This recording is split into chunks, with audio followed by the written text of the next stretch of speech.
اللہ تعالیٰ فرماتا ہے اعوذ باللہ من الشیطان الرجیم قل ان صلاتی ونسکی ومحیای ومماتی للہ رب العالمین لا شریک لہ۔ اے نبی آپ کہہ دیجئے کہ نماز، حج، میرا جینا اور میرا مرنا سب اللہ رب العالمین کے لیے ہے جس کا کوئی شریک نہیں۔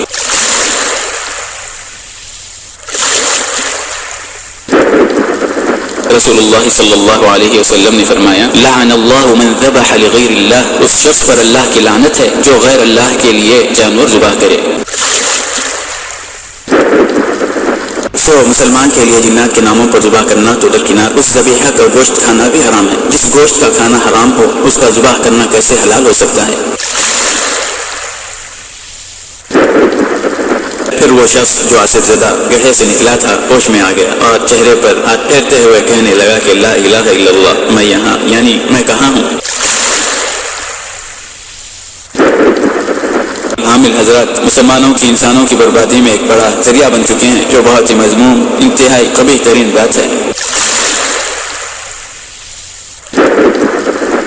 جس کو غنیمت جانتے ہوئے مسلمان نے مکہ دوست سے اپنی جان چھڑانے کے لیے اسی کی طرف اشارہ کر کے کہہ دیا کہ اب تم اسے لے لو۔ یک لخت وہ شخص اسی وقت مر گیا جو دوستی کے نام پر اپنے دوست کی قبر کھود رہا تھا، مگر خود اسی میں جا گرا اور آیت الکرسی اپنا سر کر گئی تھی۔ اس نے اللہ کو یاد کیا تو اللہ نے اس کو بھی یاد کیا، اس کی حفاظت فرمائی۔ کوئی جن موکل اس وقت تک نہیں بنتا جب تک کوئی گناہ اور شرک نہ کیا جائے۔ منتروں میں ایسے الفاظ پڑھنے پڑتے ہیں جنات موکل بنانے کے لیے جو اسلام کے منافی ہے، اسلام کے مخالف ہوتے ہیں۔ وہ الفاظ کتاب و سنت کے مخالف ہوتے ہیں، دین دشمن الفاظ ہوتے ہیں، مگر ان کو پڑھ کر مسلمان جنات کو موکل بناتا ہے۔ جو عملیات کے شکار ہو چکے ہوتے ہیں ان کو معلوم ہوتا ہے کہ درد کیا ہوتا ہے، وہ البتہ ان چیزوں سے بچتے ہیں اور دوسروں کو بھی بچنے کی نصیحت کرتے ہیں۔ مسبب الاسباب اللہ کی ذات ہے، مسبب الاسباب اللہ تعالیٰ ہے، باقی سب تو ذرائع ہیں۔ اور جو چیز اللہ کے نام پر ہونی چاہیے تھی وہ اگر کسی مخلوق کے نام پر ہونے لگ جائے تو اس کے کرنے والے کا اللہ کی نظر میں کوئی مقام نہیں ہوتا، پھر اس کا انجام بھی برا ہے۔ ایک شخص ایک مکھی کی وجہ سے جنت میں چلا گیا اور ایک جہنم میں جا پہنچا۔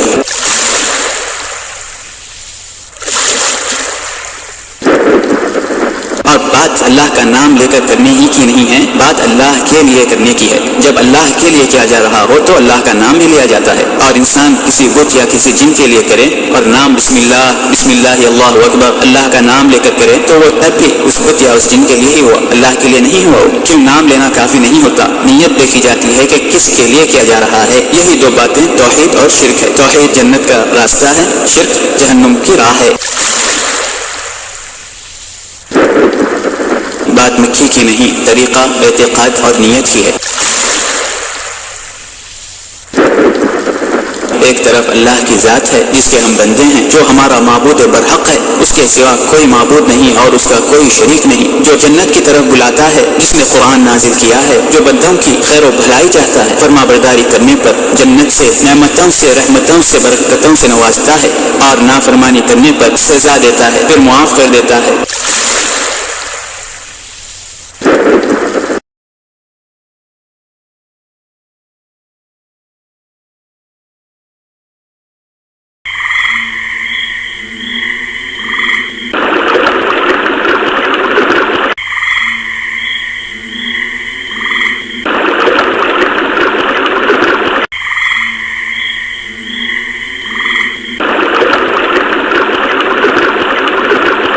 إن الحمد لله نحمده ونستعينه ونستغفره ونعوذ بالله من شرور أنفسنا ومن سيئات أعمالنا من يهده الله فلا مضل له ومن يضلل فلا هادي له وأشهد أن لا إله إلا الله وأشهد أن محمدا عبده ورسوله صلى الله عليه وعلى آله وأصحابه وسلم تسليما كثيرا أما بعد سامعین کرام السلام علیکم ورحمۃ اللہ وبرکاتہ۔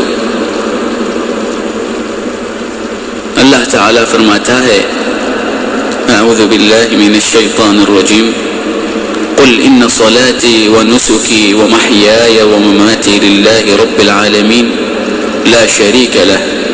اے نبی آپ کہہ دیجئے کہ نماز، حج، میرا جینا اور میرا مرنا سب اللہ رب العالمین کے لیے ہے جس کا کوئی شریک نہیں۔ اور فرمایا فصل لربک وانحر، بس تم نماز پڑھو اور قربانی کرو۔ اور احادیث میں صحیح مسلم کی روایت ہے کہ رسول اللہ صلی اللہ علیہ وسلم نے فرمایا لعن اللہ من ذبح لغیر اللہ، اس شخص پر اللہ کی لعنت ہے جو غیر اللہ کے لیے جانور ذبح کرے۔ تو سامعین کرام، آج کا موضوع جنات کے لیے ذبح کرنے سے متعلق ہے، مختصر صحیح لیکن اہمیت کا حامل ہے۔ تو جنات کے لیے ذبح کرنا، جنات کے ناموں پر ذبح کرنا، جنات کے لیے بھیٹ چڑھانا، جنات کے لیے نظر و نیاز کرنا، یہ سب شرک ہے۔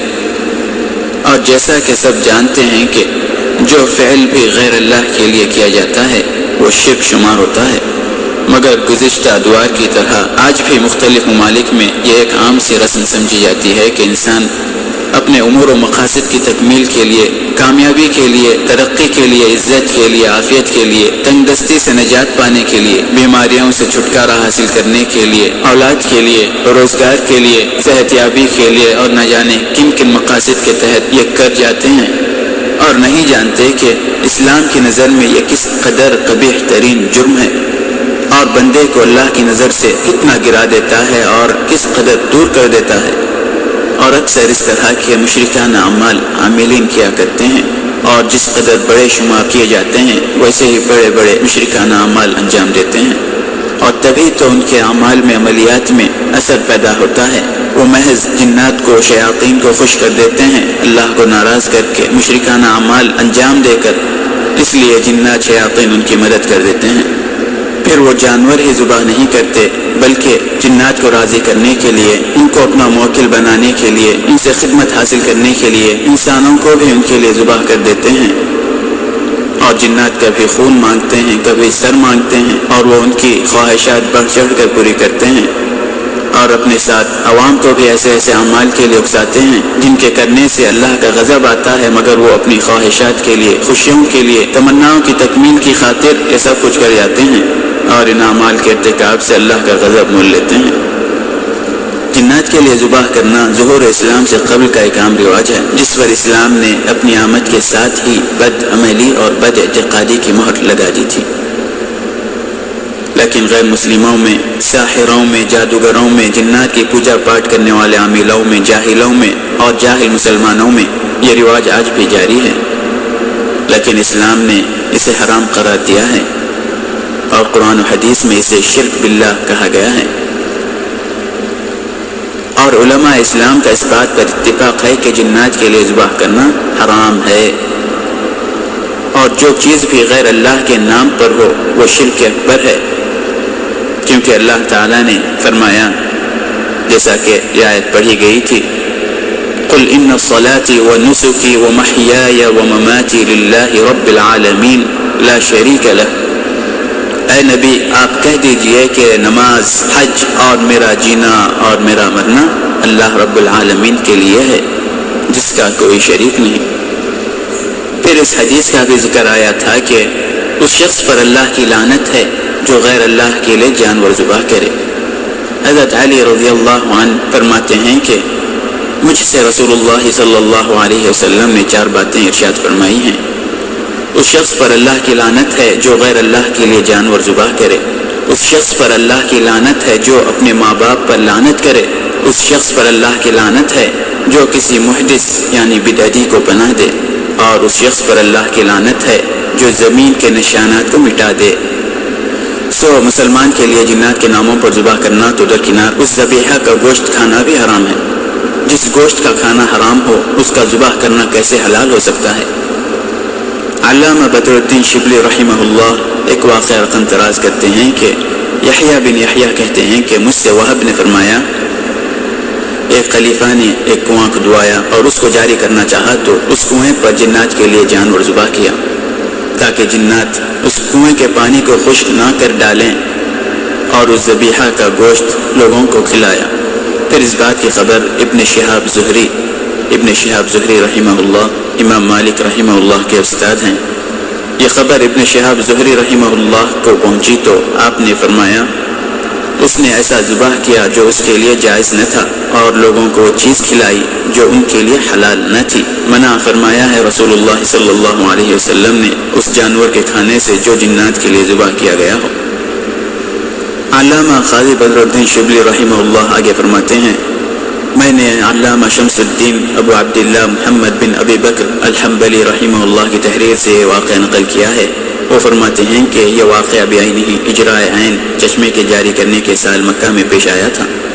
یہ واقعہ مجھ سے مکہ کے حنابلہ کے امام نے بیان کیا تھا کہ شمس الدین خلیفہ بن محمود الکیلانی کے ہاتھوں اس چشمے کا اجراء عمل میں آیا تھا، جو خود اس واقعے کے وقت وہاں موجود تھا۔ خلیفہ نے کہا کھدوائی کے دوران جب گڑھے کی گہرائی اپنے مقام کو پہنچی تو اچانک گڑھے کے اندر سے ایک فارین یعنی کھدوائی کرنے والوں میں کا ایک شخص آصف زدہ ہو کر باہر نکلا، جس نے کافی دیر بات نہ کی، جس کے بعد ہم نے اس سے یہ آواز سنی کہ اے مسلمانوں، تمہارے لیے جائز نہیں کہ تم ہم پر ظلم کرو۔ میں نے اس سے کہا کس چیز سے ہم نے تم پر ظلم کیا ہے؟ کہنے لگا کہ ہم اس زمین کے رہنے والے ہیں، اور بخدا ہم میں میرے سوا اور کوئی مسلمان نہیں ہے جہاں کہ وہ آباد ہیں، اور ان جنات نے مجھے تمہارے پاس بھیجا ہے یہ پیغام دے کر کے ہم تمہیں اس وقت تک اپنی زمین میں پانی جاری کرنے نہیں دیں گے جب تک کہ تم ہمارا حق ادا نہ کر دو۔ میں نے پوچھا کہ تمہارا حق کیا ہے؟ اس نے کہا تم لوگ ایک بیل لے کر اسے سامان زینت سے خوب آراستہ کرو، پھر اسے مکہ کے بازاروں سے گزارتے ہوئے یہاں لے آؤ، پھر اسے ذبح کر کے اس کا خون، اس کے بازو اور اس کا سر ہمارے لیے عبد الصمد نامی کنویں میں ڈال دو، اور اس کا باقی حصہ اپنے ساتھ لے جاؤ، ورنہ ہم کبھی اس زمین میں پانی جاری ہونے نہیں دیں گے۔ دیکھ رہے ہیں آپ جنات کی شرطیں، اسی کو کہتے ہیں جنات کا شرط لگانا اور عامل کا شرط قبول کر لینا۔ وہ خلیفہ کوئی عامل نہیں تھا، کوئی جادوگر نہیں تھا، خطا کار تھا، مگر جنات کے کہنے پر اس کے عمل کر لینے سے، جنات کی ناجائز شرط کو مان لینے سے جنات خوش ہو گئے، اس سے راضی ہو گئے۔ واقعہ آگے آ رہا ہے، اور یہی چیز جب ایک عامل کرنے لگتا ہے، جنات کی باتیں مان لیتا ہے، ان کی شرائط قبول کر لیتا ہے۔ جنات نے کہا چڑیا ذبح کرو، گائے، بکری، مرغی، فلاں ولاں، جس طرح کہ آج کیا جا رہا ہے۔ کسی عامل کے پاس جاؤ تو کہتا ہے کہ بکرا لاؤ، تو لفظ جنات کے لیے ذبح کرنے سے جنات راضی ہو جاتے ہیں، اور یہی اللہ کو غضبناک کرتی ہے بات، کیونکہ ذبح تو اللہ کی ذات کے لیے کرنا چاہیے، جیسا کہ آیت میں ابھی ذکر آیا ہے کہ ان صلاتی و نسکی، میری نماز اور میرا حج۔ تو کیا معنی ہے؟ دوسری آیت میں اس کی وضاحت بھی ملتی ہے، فصلی لربک وانحر، نماز پڑھو اور قربانی کرو۔ تو یہ قربانی کرنا کیا ہے؟ جانور ذبح کرنا۔ خیر، واقعے کی تکمیل یہ ہے کہ جنات نے یہ کہا کہ تم لوگ ایک بیل لے کر اسے سامان زینت سے خوب آراستہ کرو، پھر اسے مکہ کے بازاروں سے گھماتے پھراتے یہاں تک لے آؤ، پھر اسے ذبح کر کے اس کا خون، اس کے بازو اور اس کا سر ہمارے لیے عبد الصمد نامی، مطلب یعنی فلاں کنویں میں ڈال دو، اور اس کا باقی حصہ اپنے ساتھ لے جاؤ، ورنہ ہم کبھی اس زمین میں پانی جاری ہونے نہیں دیں گے۔ تو خلیفہ نے کہا ٹھیک ہے، میں یہ کیے دیتا ہوں۔ اور سامعین کرام، یہیں پر بات علم کی آتی ہے، یہیں پر بات معلومات کی آتی ہے۔ دو باتیں ہیں، ایک اعتقاد اور ایک معلومات۔ انسان کا عقیدہ اچھا ہو، نیت اچھی ہو، پھر اس کا عمل بھی صاف ستھرا خالص ہو، تو انشاءاللہ العزیز انسان اس طرح کے اعمال میں کبھی مبتلا نہیں ہوگا۔ بہرحال نیتیں اچھی بھی ہوتی ہیں کبھی، لیکن اعمال صحیح نہیں ہوتے، معلومات کی کمی ہوتی ہے۔ انسان بڑا ہو یا چھوٹا ہو، عمر رسیدہ ہو یا بچہ ہو، یہ اللہ کی توفیق ہے، جس کو وہ علم سے نوازتا ہے نواز دیتا ہے، معلومات سے نوازتا ہے نواز دیتا ہے۔ تو اس خلیفہ کے ساتھ بھی ایسی ہی غلطی ہوئی۔ سب سے بڑی بات، اولا اس نے یہ کہا کہ ٹھیک ہے ہم یہ کیے دیتے ہیں۔ خیر، پھر وہ شخص جو آصف زدہ گڑھے سے نکلا تھا ہوش میں آ گیا، اور چہرے پر ہاتھ پھیرتے ہوئے کہنے لگا کہ لا الہ الا اللہ، میں یہاں یعنی میں کہاں ہوں؟ پھر وہ تندرست ہو کر اٹھ کھڑا ہوا، جس کے بعد میں گھر چلا آیا۔ خلیفہ آگے کہتا ہے، اور جب صبح ہوئی تو میں مسجد کے ارادے سے نیچے اترا تو دروازے پر مجھے ایک نامعلوم شخص ملا جو کہنے لگا کہ کیا الحاج خلیفہ موجود ہیں؟ میں نے کہا تجھے ان سے کیا چاہیے؟ اس نے کہا میں ان سے کچھ بات کہنا چاہتا ہوں۔ میں نے کہا وہ بات تو مجھے بتا دے، میں انہیں بتا دیتا ہوں۔ اس نے کہا ان سے کہنا کہ میں نے کل رات ایک خواب دیکھا ہے، جس میں بڑا بیل دیکھا ہے، جسے ہمہ قسم کے زیورات سے سجایا گیا، اور لباس پہنا کر اس کا ایک جلوس نکالا گیا اور اسے گھماتے پھراتے خلیفہ کے مکان تک لایا گیا اور انتظار کرتے رہے یہاں تک کہ خلیفہ گھر سے نکلے اور اسے دیکھ کر کہنے لگے کہ ہاں یہی ہے۔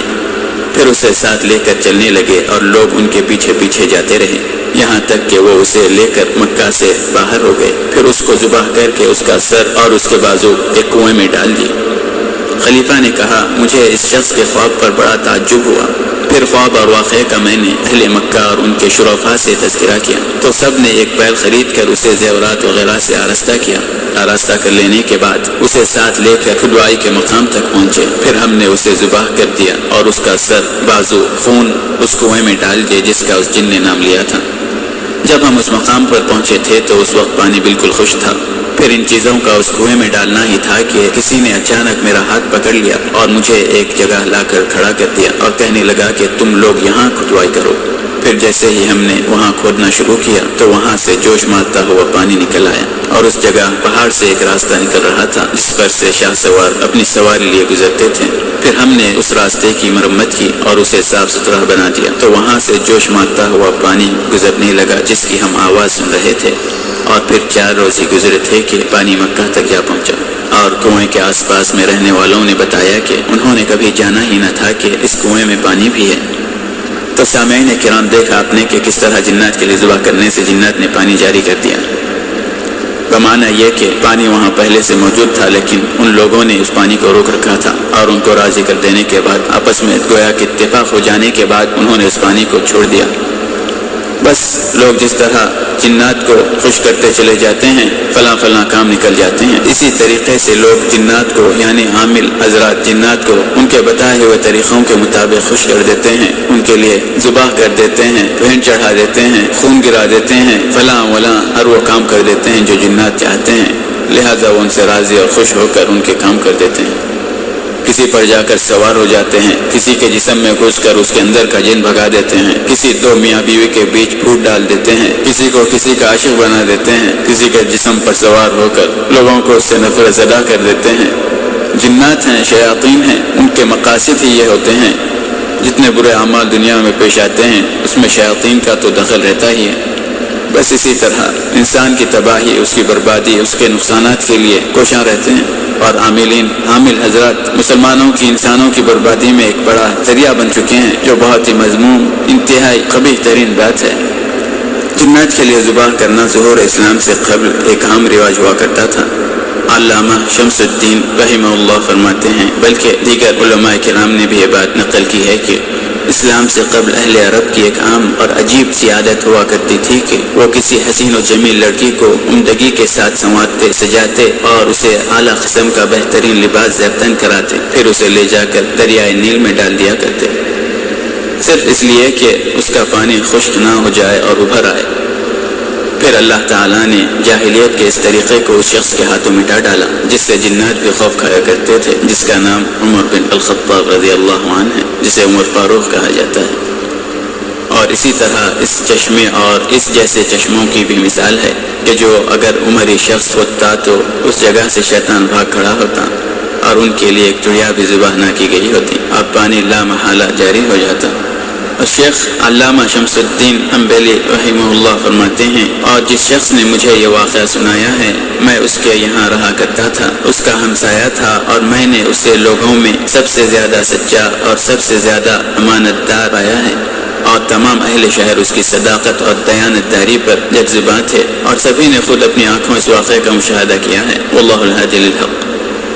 جنات کے لیے ذبح کرنا خواہ کوئی جانور ہو یا کوئی بھی چھوٹی بڑی جاندار چیز ہو مطلق حرام ہے اور شرک میں شمار کیا جاتا ہے، مگر اسلام کے بعد بھی ہر دور میں ایسے لوگ موجود رہے ہیں جن کے ہاتھوں ایسے افعال کا ارتکاب ہوتا رہا ہے جس کی مثال اس مذکورہ واقعے سے لی جا سکتی ہے جس میں جنات کی مانگ پر ان کے لیے بیل ذبح کیا گیا۔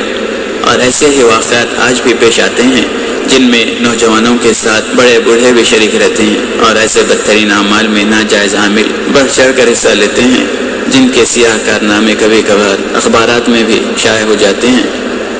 کچھ ہی عرصہ قبل کی بات ہے کہ سعودی عرب کے مساجد کے ممبروں پر اس بات کا ذکر آیا تھا کہ انڈونیشیا میں ایک ایسے ساحر کا خاتمہ کیا گیا جس کے پاس سے 70 نوجوان لڑکیوں کی کھوپڑیاں برآمد ہوئیں، جن کا وہ استحصال کر کے انہیں مار دیا کرتا تھا اور ان کھوپڑیوں کو اپنے جادوئی عملیات میں استعمال کرتا تھا۔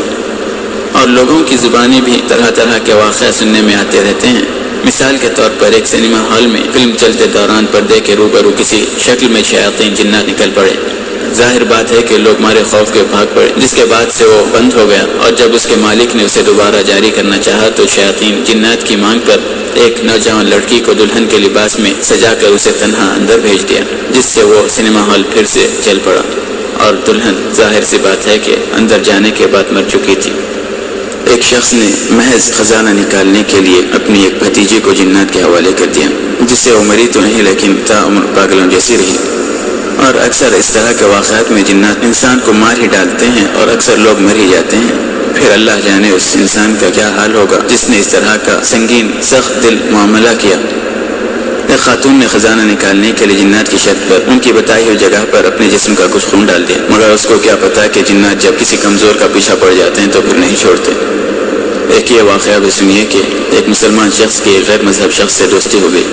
ملاقاتیں ہوا کرتی تھیں، دوستانہ تھا، لیکن مسلمان شخص اکثر اس بات سے فکر مند رہتا تھا کہ آخر اس کا وہ ہندو دوست قبرستان کیوں جاتا ہے اور بار بار جاتا ہے۔ پھر ایک روز اس دوست نے کہا کہ آج تم بھی میرے ساتھ قبرستان چلو، تو اس نے ہاں کر لی، مگر ساتھ جاتے دوران وہ دوسرا شخص جو غیر مسلم ہے، اس غیر مذہب شخص نے اپنے ساتھ مرغ، بکری اور انڈے وغیرہ ساتھ لے لیے، اور قبرستان پہنچ کر ایک جانب مسلمان دوست کو بٹھا دیا اور دوسری چیزیں جو اپنے ساتھ لے گیا تھا اسے انہیں اپنے روبرو رکھ لیا، اور پھر منتر پڑھنے لگا، اور کچھ دیر پڑھتے رہنے کے بعد ان اشیاء کی جانب اشارہ کرتے ہوئے کہنے لگا کہ اب تم یہ لے لو، اب یہ لے لو، اب یہ لے لو۔ اس طرح سے اس نے وہ ساری چیزیں ختم کر دی، اور وہاں کوئی نظر نہیں آ رہا تھا۔ ظاہر سی بات ہے عملیات میں اسی طرح سے کیا جاتا ہے، اور اسی طرح لوگوں کو دھوکے میں ڈالتے ہیں۔ دیکھیں کہ وہ اس واقعے میں کس قدر بڑا دھوکہ کیا گیا ہے، اور وہ بھی جان کے معاملے میں۔ بہرحال وہ ان حرکات میں مصروف ہی تھا، یہ حرکتیں کر ہی رہا تھا کہ یہ لے لو، وہ لے لو۔ اسی اثنا اس مسلمان دوست کو کچھ خوف اور یہ خدشہ محسوس ہوا کہ کہیں کچھ میرے ساتھ مصیبت نہ پیش آ جائے۔ در اثنا اس نے دل ہی دل میں اپنے تحفظ کی خاطر آیت الکرسی پڑھنی شروع کر دی۔ پھر ہوا یہ کہ ان ساری چیزوں کے ختم ہو جانے کے بعد اس ہندو دوست نے مسلمان کی جانب اشارہ کر کے کہنے ہی لگا تھا کہ اب تم اسے لے لو، اور قدرت کا کرشمہ یہ ہوا کہ اسی وقت، اسی لمحے، اسی اثنا میں اس کی زبان بند ہو گئی، جس کو غنیمت جانتے ہوئے مسلمان نے مکہ دوست سے اپنی جان چھڑانے کے لیے اسی کی طرف اشارہ کر کے کہہ دیا کہ اب تم اسے لے لو۔ یک لخت وہ شخص اسی وقت مر گیا جو دوستی کے نام پر اپنے دوست کی قبر کھود رہا تھا، مگر خود اسی میں جا گرا۔ برے کام کا برا نتیجہ کہتے ہیں نا۔ اور آیت الکرسی اپنا اثر کر گئی تھی۔ اس نے اللہ کو یاد کیا تو اللہ نے اس کو بھی یاد کیا، اس کی حفاظت فرمائی۔ ان عملیات سے وہ شخص جس جن کو اپنے لیے حاضر کرنا چاہتا تھا خود اسی کے ہاتھوں مارا گیا، اور عمل مکمل ہو جانے کے سبب وہ جن اس نہ بلانے والے شخص کے پاس حاضر ہو گیا، کیونکہ عملیات کے آخری الفاظ اسی کے منہ سے ادا ہوئے تھے۔ پھر وہ اس کا موکل بنا رہا اور ہمیشہ پریشان کرتا رہا۔ جنات ہیں، شیاطین ہیں، جنات و شیاطین دونوں ایک ہی نسل سے ہیں، اور انسانوں میں جب آتے ہیں تو انہیں پریشان کیے بغیر نہیں چھوڑتے، اس لیے وہ اپنی دنیا میں ٹھیک ہیں، انسانوں کی دنیا میں ٹھیک ہیں۔ جب یہ دو آپس میں ملتے ہیں تو ضرور کوئی نہ کوئی فتنہ بپا ہوتا ہے، اور شریر قسم کے انسان جنات کو خود حاضر کر کے ان سے خدمت لیتے ہیں۔ ان میں اچھے بھی لوگ ہوتے ہیں بقول عوام کے، جس طرح عوام کا یہ ذہن بن چکا ہے کہ نیک لوگ بھی جنات کو حاضر کرتے ہیں، ان سے خدمت لیتے ہیں، ان کو اپنا موکل بنا کر رکھتے ہیں، خدمت خلق میں کام آتا ہے، فلاں اس طرح کی باتیں وہ کرتے ہیں۔ لیکن عوام کو کیا پتا کہ کوئی جن موکل اس وقت تک نہیں بنتا جب تک کوئی گناہ اور شرک نہ کیا جائے۔ منتروں میں ایسے الفاظ پڑھنے پڑتے ہیں جنات کو موکل بنانے کے لیے جو اسلام کے منافی ہے، اسلام کے مخالف ہوتے ہیں۔ وہ الفاظ کتاب و سنت کے مخالف ہوتے ہیں، دین دشمن الفاظ ہوتے ہیں، مگر ان کو پڑھ کر مسلمان جنات کو موکل بناتا ہے۔ اور یہ عوام صرف نیک و بد کے الفاظ جانتے ہیں، لیکن اس کی تفصیل، اس کی حقیقت اور طریقوں کی سچائی، صحیح طریقے، ان سب باتوں کا پاس و لحاظ نہیں رکھتے، اور اسی وجہ سے عملیات زور پکڑتے جا رہے ہیں۔ لوگ قرآن کو چھوڑ کر عملیات کے پیچھے پڑ گئے ہیں۔ سب تعویذات تو لٹکا سکتے ہیں، مگر قرآن پڑھنا ان کو گوارا نہیں، یا پڑھنا نہیں جانتے، یا پڑھنا ان کو بار بوجھ معلوم ہوتا ہے۔ وہ اس لیے کہ عادت نہیں ہے، یا پھر وہ ماحول سے دور رہے ہیں، یا پھر تعلیم و تربیت میں نقص ہے۔ قرآن سے ان کو نہیں جوڑا گیا، تعویذات سے، پلیتوں سے، گنڈوں سے، چلوں سے ان کو جوڑا گیا۔ ان کو قرآن کی تعلیم نہیں دی گئی، وہ حافظ نہ صحیح لیکن قرآن تو دیکھ کر پڑھ سکتے ہیں۔ ان کو اس بات کی بھی تعلیم نہ دی گئی، تعویذ، گنڈے ڈالنا، لٹکانا، جلانا، پلیتے، دھوئیں لینا، یہ سب ان کو سکھا دیا گیا، لہٰذا وہ اس کے قائل ہیں، اس کے عادی ہیں اور قرآن سے دور ہیں۔ یہی وجہ ہے جو عملیات رواج پکڑتے جا رہے ہیں۔ جو چیز ایک صدیوں سے چلتی آ رہی ہے وہ آج بھی ایسے ہی لگتا ہے کہ وہ کبھی ختم نہیں ہوگی۔ یہ فساد، یہ فتنہ ہمیشہ بڑھتا ہی رہے گا، اور کیوں نہ بڑھے جب کوئی یہ چاہتا ہی نہیں ہے کہ اس کا سد باب کیا جائے۔ ایک گناہ ہے، ایک ظلم ہے، ایک زیادتی ہے، ایک ناجائز طریقہ ہے، کیونکہ اس میں لوگوں کی جانیں لی جاتی ہیں، لوگوں میں پھوٹ ڈالی جاتی ہے، لوگوں کو بیمار کیا جاتا ہے، لوگوں کو ان کی خوشیوں سے محروم کر دیا جاتا ہے، پھر بھی لوگ اسی کے قائل ہیں۔ جو اس مصیبت میں کھل جاتے ہیں، جو عملیات کے شکار ہو چکے ہوتے ہیں، ان کو معلوم ہوتا ہے کہ درد کیا ہوتا ہے۔ وہ البتہ ان چیزوں سے بچتے ہیں اور دوسروں کو بھی بچنے کی نصیحت کرتے ہیں، کیونکہ وہ اس حقیقت عملیات کی برائی سے واقف ہو چکے ہیں۔ بے شک وہ بھی پہلے عملیات کے قائل رہے، لیکن انہوں نے دیکھا کہ اس کے مفاسد بہت زیادہ ہیں، اس میں کوئی بھلائی نہیں ہے، لہٰذا وہ اس سے گریز کرنے لگے، اور لوگوں کو بھی اس سے اب روکتے ہیں، منع کرتے ہیں کہ عملیات چھوڑو، قرآن پڑھو، نماز پڑھو، دعا کرو، انشاءاللہ شفا ہوگی، ضرورتیں پوری ہوں گی، اور ہونا بھی یہی چاہیے۔ اگر مسلمان پیدا کرنے والے رب سے جڑ جائے تو انشاءاللہ اس کی ہر ضرورت وقت پر پوری ہو جائے گی باذن اللہ۔ مسبب الاسباب اللہ کی ذات ہے، مسبب الاسباب اللہ تعالی ہے، باقی سب تو ذرائع ہیں، اس میں جائز ذریعے بھی ہیں، ناجائز ذریعے بھی ہیں، نیک وسائل ہیں، بد وسائل ہیں، سارے ہی طریقے موجود ہیں، مگر ذہانت کی بات یہ ہے کہ اب مسلمان کیا طریقہ اختیار کرتا ہے وہ اس کے اختیار کی بات ہے۔ اللہ تعالیٰ نے تو دونوں راہیں کھول دی ہیں، بتا دی ہیں، بنا دی ہیں، انسانوں کے لیے، مسلمانوں کے لیے، ہر جن و انس کے لیے۔ ایک اچھائی کی طرف جاتا ہے راستہ، ایک برائی کی طرف، ایک راہ جنت کو لے جاتی ہے اور ایک راہ جہنم کو لے جاتی ہے۔ تو بھی انسان کے اختیار کی بات ہے کہ وہ کس راہ پر چلتا ہے، اپنے لیے وہ کون سا طریقہ، کون سا راستہ اور کون سی راہ منتخب کرتا ہے۔ ظاہر سی بات ہے کہ اگر وہ جنت کی راہ چاہتا ہو تو اس کو قرآن اور سنت کی پیروی کرنی ضروری ہے، ٹھیک دین پر چلنا ضروری ہے، اللہ اور رسول کی باتوں کو ماننا، ان پر عمل کرنا ضروری ہے۔ اور کوئی بھی انسان اپنے آپ کو تکلیف میں ڈالنا، مشقت میں ڈالنا پسند نہیں کرتا، نہیں چاہتا کہ وہ مصیبتیں اٹھائے، اور ہر انسان اپنے لیے راحت کی راہیں تلاش کرتا ہے، وہ اپنے لیے عافیت کا متلاشی ہوتا ہے، کوئی اپنے لیے برائی نہیں چاہتا، لیکن اس میں صرف انسان کی اپنی سوچ کافی نہیں ہوتی، انسان کے اپنے طور طریقے کافی نہیں ہوتے۔ اگر اچھائی چاہیے، نیکی چاہیے، آرام و سکون چاہیے، سکون کی زندگی، مطمئن زندگی چاہیے ہو تو قرآن و سنت ہی کو فالو کرنا ضروری ہے، انہی کی پیروی سے یہ دونوں جہاں کی نعمتیں حاصل ہو جاتی ہیں۔ خیر، بات چل رہی تھی کہ جنات کے لیے اس طرح انسانوں کو بھی ذبح کر دیا جاتا ہے۔ دراصل جب جنات کو ان کی شرطوں کے مطابق خوش کر دیا جاتا ہے تو وہ بنی آدم کے کام کر دیتے ہیں۔ اگر کسی جگہ ان کا قبضہ ہوتا ہے تو وہاں سے ہٹ جاتے ہیں، اگر کسی کو بیمار کرنا مقصود ہوتا ہے تو اس پر جا کر سوار ہو جاتے ہیں، اگر کسی دو کے بیچ پھوٹ ڈالنا مقصود ہوتا ہے تو جا کر ان کے بیچ لڑائی جھگڑے شروع کر دیتے ہیں، نا اتفاقیاں پیدا کر دیتے ہیں، جس سے وہ آپس میں ایک دوسرے سے دور ہو جاتے ہیں، نفرت زدہ کر دیتے ہیں ایک دوسرے کو ایک دوسرے سے، کیونکہ ایک تو وہ نظر نہیں آتے، دوسرا اللہ نے ان کو یہ بھی قدرت عطا کی ہے کہ وہ انسانوں کے جسموں میں داخل ہو جاتے ہیں، حد و لحاظ سے جسم سے باہر رہ کر بھی اپنا اثر کرتے ہیں، اور جسم میں داخل ہو کر بھی انسان کی طبیعت اور اس کے مزاج پر اثر انداز ہوتے ہیں۔ تو ان کی شرطوں کو پورا کر دینے سے وہ خوش ہو جاتے ہیں اور بنی آدم کا کام کر دیتے ہیں، اور یہ سب کچھ حرام ہے، اس لیے کہ ان کی شرطیں اکثر ناجائز ہوتی ہیں، اکثر ان کی شرطوں میں شرک بھرا ہوتا ہے، گناہ کی شرطیں ہوتی ہیں، اور نہ کرو تو وہ خدمت بھی نہیں کرتے، اس لیے یہ گناہ ہے، یہ حرام ہے۔ اور جب شرک آ جاتا ہے تو لازمی بات ہے کہ اکبر الکبائر میں مبتلا ہو گیا، اور یہ ساری باتیں ایام جاہلیت کے رسوم و رواج میں سے ہیں جن سے اسلام نے منع کیا ہے۔ زمانے جاہلیت میں ایک عام دستور ہوا کرتا تھا کہ جب کوئی شخص کوئی مکان خریدتا یا خزانہ یا دفینہ نکالتا تو جنات کے لیے ذبح کر دیا کرتا تھا، اور یہی چیز کچھ کم آج بھی موجود ہے، اور اس سلسلے میں کتابیں بھی تصنیف کی جاتی رہی ہیں جن میں دین کے نام پر شیطانی طریقوں کو رواج دیا جا رہا ہے، اور مصنفین میں ہر طرح کے لوگ موجود ہیں ان میں مسلم بھی ہیں اور کافر بھی ہیں، اچھے ہیں برے ہیں، تعلیم یافتہ ہیں جاہل تعلیم یافتہ بھی ہیں، کسی کے اعتقاد اچھے ہیں، کسی کوئی بد اعتقادی کا شکار ہے اور کسی سے غلطی سرزد ہو جاتی ہے، وہ ہوتا تو نیک ہے، صحیح العقیدہ ہوتا ہے لیکن کبھی غلطی ہو جاتی ہے، جس کی ایک ادنیٰ سی مثال یہ ہے کہ ایک مصنف نے لکھا کہ اگر خزانہ یا دفینہ کی جگہ نہ ملتی ہو تو ایک کاغذ پر فلاں صورت لکھ کر بطور تعویذ ایک مرغ کے گلے میں ڈال دی جائے، پھر جہاں کہیں بھی وہ مرغا جا کر رکے گا آپ سمجھ لیجئے کہ دفینہ یا خزانہ وہیں پر دفن ہے، اور اس کی علامت، اس کی دلیل یہ ہوگی کہ اگلے روز وہ مرغا مر جائے گا۔ تو سامعین کرام، کیا اس طرح کی باتیں توحید خالص کا حصہ بن سکتی ہیں؟ ہم پوچھتے ہیں کہ عمر مر کیوں رہا ہے؟ اس لیے کہ وہ جنات کی بھینٹ چڑھ چکا ہے اور یہ شرک ہے۔ گویا کہ تحفتاً جنات کو مرغ پیش کر دیا گیا تو انہوں نے اس جگہ کا پتہ دلا دیا کہ فلاں چیز یہاں دفن ہے، اسی جگہ مرغے کو لے لیا، ساتھ و ساتھ یہ علامت بھی چھوڑ دی کہ یہیں پر دفن ہے۔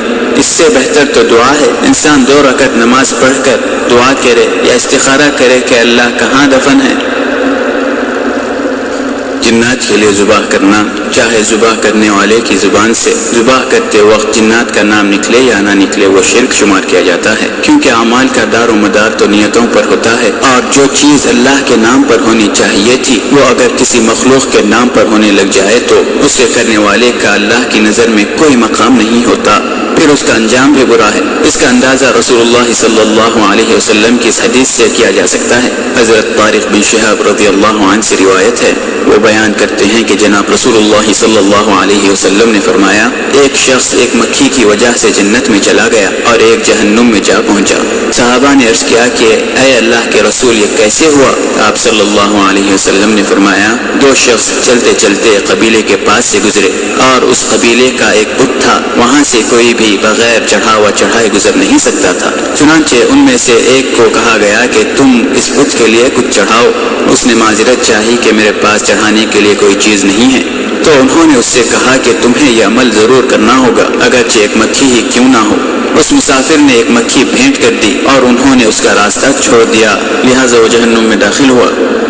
پھر اس قبیلے والوں نے دوسرے شخص سے کہا کہ تم بھی کچھ چیز چڑھاؤ۔ اس نے کہا کہ میں غیر اللہ کے نام پر کسی کے لیے کوئی چیز نہیں چڑھا سکتا، تو انہوں نے اس کا سر قلم کر دیا، چنانچہ وہ جنت میں داخل ہوا۔ رواہ احمد۔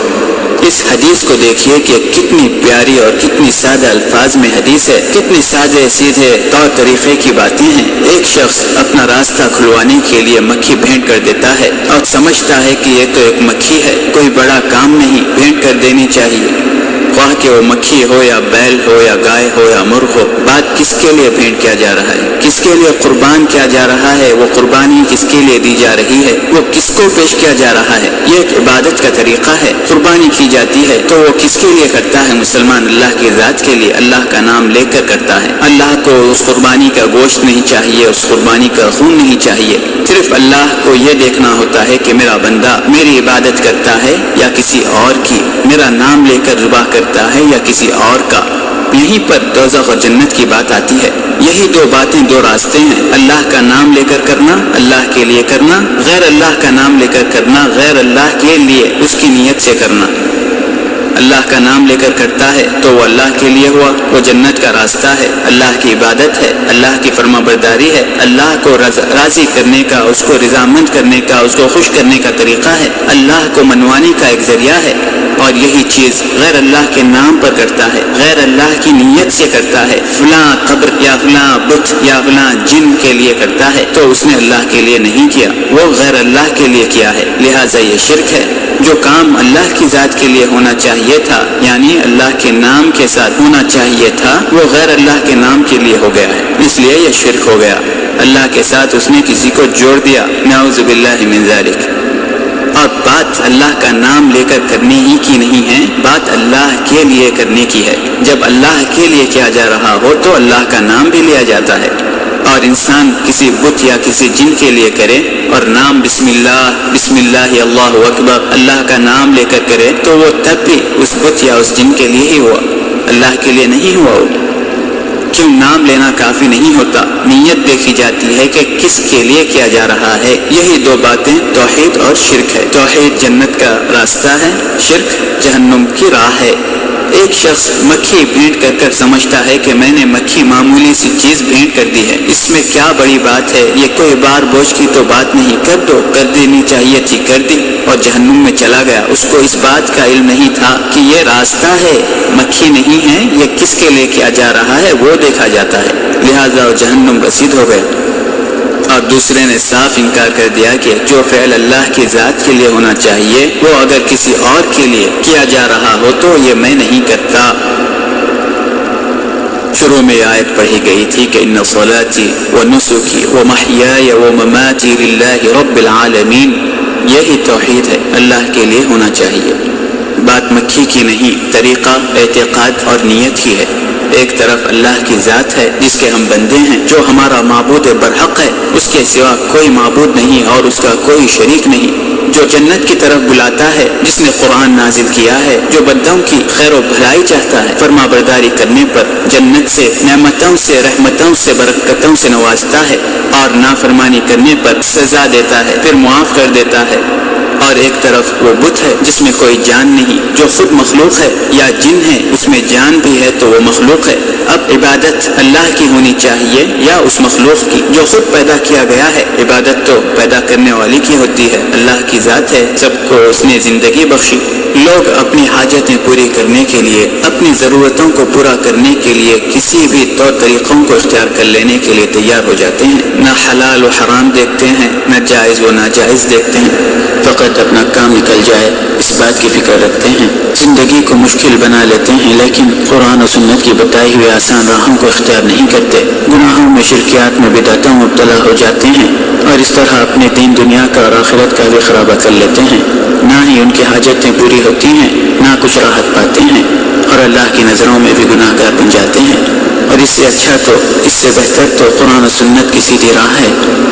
انسان سیدھے سیدھے قرآن و سنت پر عمل کرے، اللہ اور رسول کے فرامین پر عمل کرے۔ دین سب کی بھلائی کے لیے آیا ہے، قرآن اچھی راہ، فائدہ مند باتیں بتاتا ہے، احادیث طریقے ہیں، رسول صلی اللہ علیہ وسلم کی سنت زندگی گزارنے کا بہترین، عمدہ ترین طریقہ ہے۔ اس میں دین دنیا کی ہر وہ بھلائی موجود ہے جس کی انسان کو ضرورت پیش آتی ہے، اور ہر طرح سے مکمل رہنمائی کی گئی ہے۔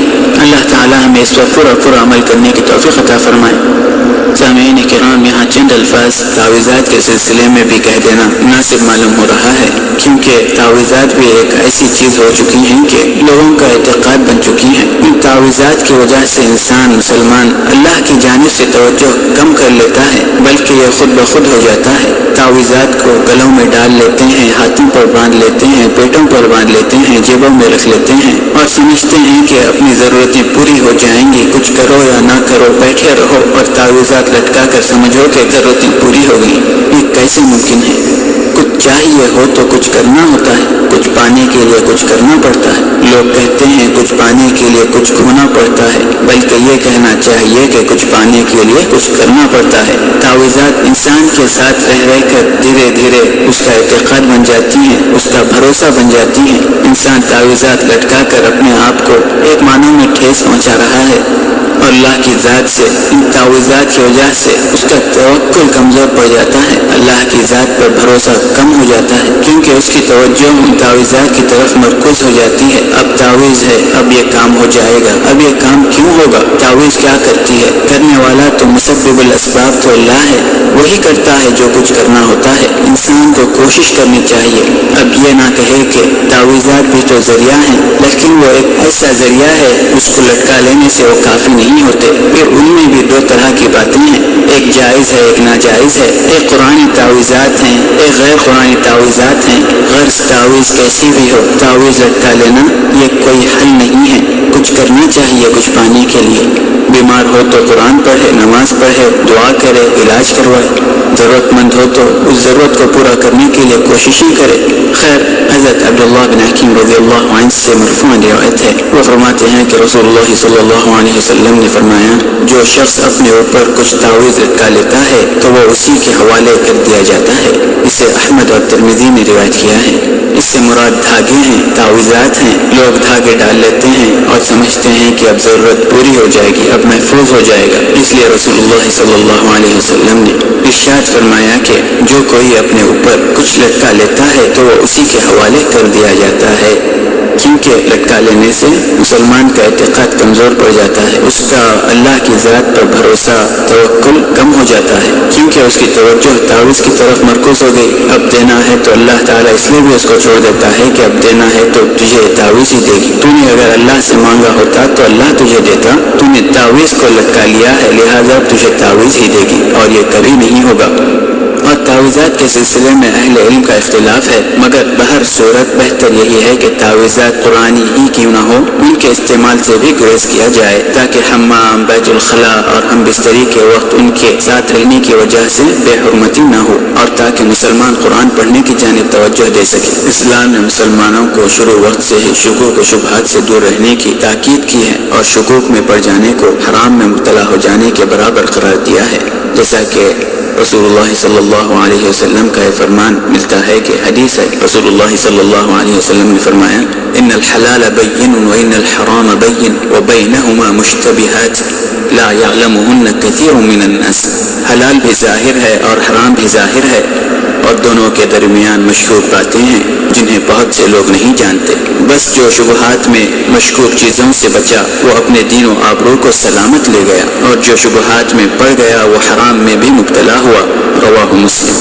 اسلام نے جنات کے لیے یا کسی بھی مخلوق کے لیے غرض غیر اللہ کے نام پر ذبح کرنے سے نہ صرف منع کیا ہے بلکہ ہر اس جگہ پر بھی ذبح کرنے سے منع کیا ہے جہاں بتوں کے لیے غیر اللہ کے لیے ذبح کیا جاتا ہے، جیسا کہ حضرت ثابت بن ضحاک رضی اللہ عنہ سے روایت ہے، وہ فرماتے ہیں کہ ایک شخص نے یہ نظر مانی کہ وہ بوانہ نامی ایک مقام پر اونٹ ذبح کرے گا، پھر اس نے رسول اللہ صلی اللہ علیہ وسلم سے اس بارے میں دریافت کیا تو آپ صلی اللہ علیہ وسلم نے اس سے دریافت فرمایا کہ کیا وہاں زمانے جاہلیت کے بتوں میں سے کوئی بت تھا جس کی مشرکین کے یہاں پوجا کی جاتی تھی؟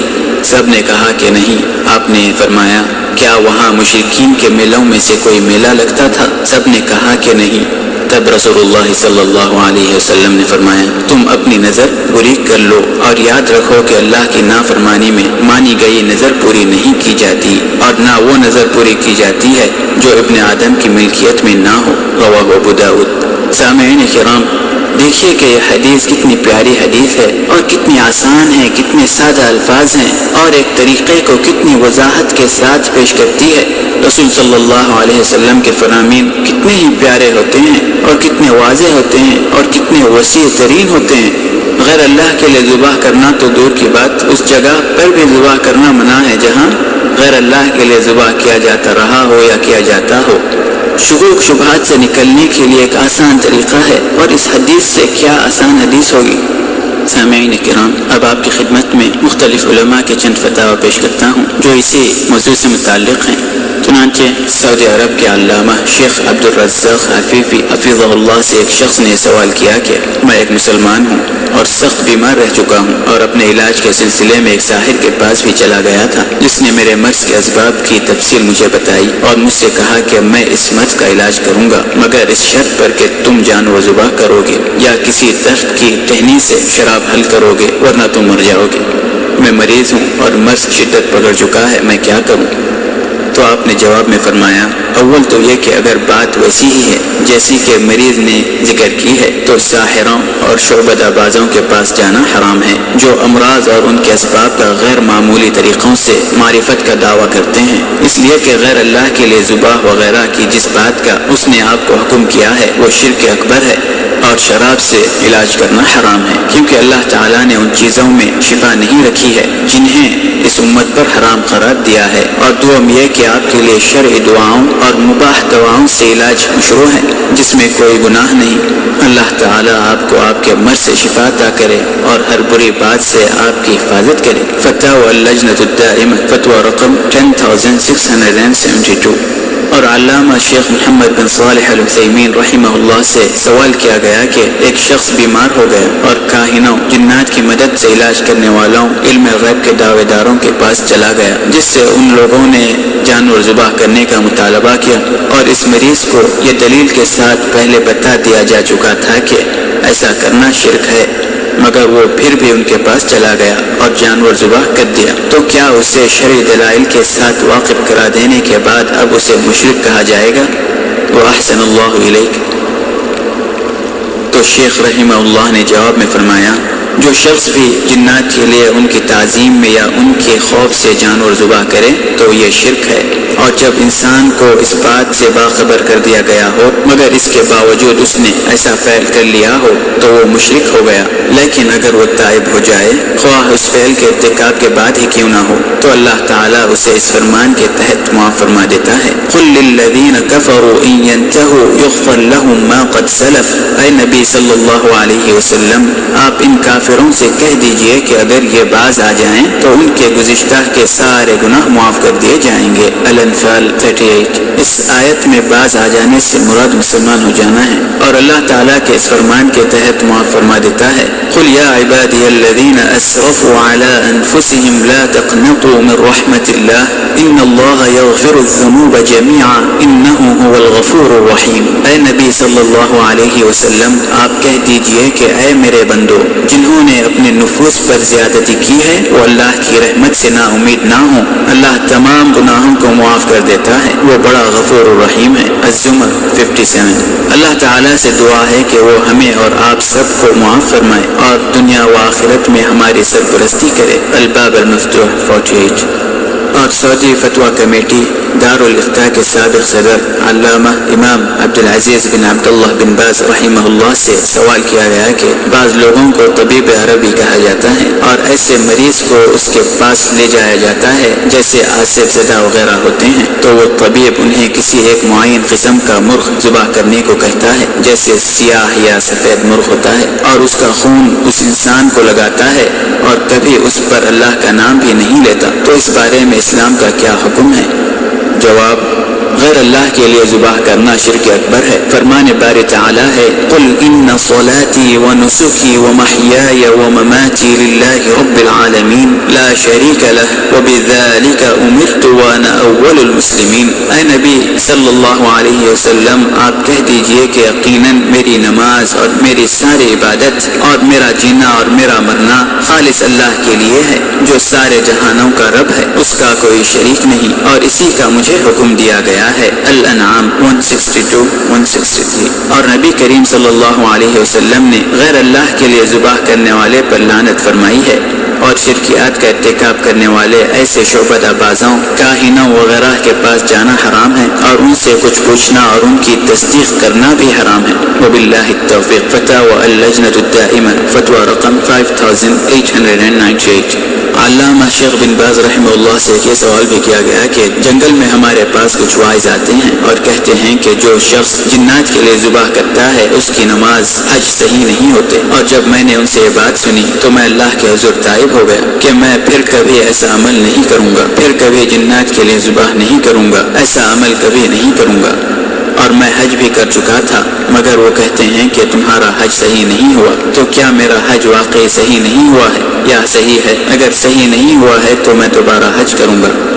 شیخ بن باز رحمہ اللہ اس سوال کے جواب میں فرماتے ہیں، جنات کے لیے ذبح کرنا اللہ سبحانہ و تعالیٰ کے ساتھ شرک کرنا ہے۔ اگر اس کا مرتکب بغیر توبہ کیے ایسی حالت میں مر جائے تو وہ ہمیشہ کے لیے جہنم میں رہے گا، اور شرک کے ساتھ کوئی عبادت صحیح نہیں ہوتی۔ اللہ سبحانہ و تعالیٰ کے اس فرمان کے تحت وَلَوْ أَشْرَكُوا لَحَبِطَ عَنْهُمْ مَا كَانُوا يَعْمَلُونَ، اور اگر یہ شرک کرتے تو ان کے کیے ہوئے اعمال ضائع ہو جاتے۔ الانعام 88۔ بس تم اللہ کا شکر کرو کہ اس نے تمہیں اس عظیم گناہ سے جس کے ساتھ کوئی عبادت کوئی عمل درست نہیں ہوتا تائب ہو جانے کی توفیق عنایت فرما دی، اور حج پھر سے ادا کرو۔ اگر تمہاری توبہ سچ ہوئی تو اللہ تعالیٰ نے تائب ہونے والوں کے لیے مغفرت کا اور تمہارے گناہوں کو نیکیوں سے بدل دینے کا وعدہ فرمایا ہے، جیسا کہ اللہ سبحانہ و تعالیٰ کا فرمان ہے، وَالَّذِينَ لَا يَدْعُونَ مَعَ اللَّهِ إِلَٰهًا آخَرَ وَلَا يَقْتُلُونَ النَّفْسَ الَّتِي حَرَّمَ اللَّهُ إِلَّا بِالْحَقِّ ولا يزنون ومن يفعل ذلك يلقى أثاما يضاعف له العذاب يوم القيامة ويخلد فيه مهانا إلا من تاب وآمن وعمل عملا صالحا فأولئك يبدل الله سيئاتهم حسنات وكان الله غفورا رحيما ومن تاب وعمل صالحا فإنه يتوب إلى الله متابا اور جو لوگ اللہ کے ساتھ کسی معبود کو نہیں پکارتے اور اللہ کی حرام کیے ہوئے کسی جان کا ناحق قتل نہیں کرتے اور نہ زنا کرتے ہیں اور جو ایسا کرے وہ اپنے گناہوں کا بدلہ پائے گا بروز قیامت اسے دوہرا عذاب دیا جائے گا اور وہ ذلت کے ساتھ ہمیشہ اسی میں رہے گا سوائے ان لوگوں کے جو توبہ کریں اور ایمان لائیں اور نیک عمل کریں تو ایسا کرنے والوں کے گناہوں کو اللہ نیکیوں سے بدل دیتا ہے اللہ بخشنے والا مہربان ہے اور جو توبہ کرے اور نیک عمل اختیار کرے وہ اللہ کی طرف سچا لوٹاتا ہے الفرقان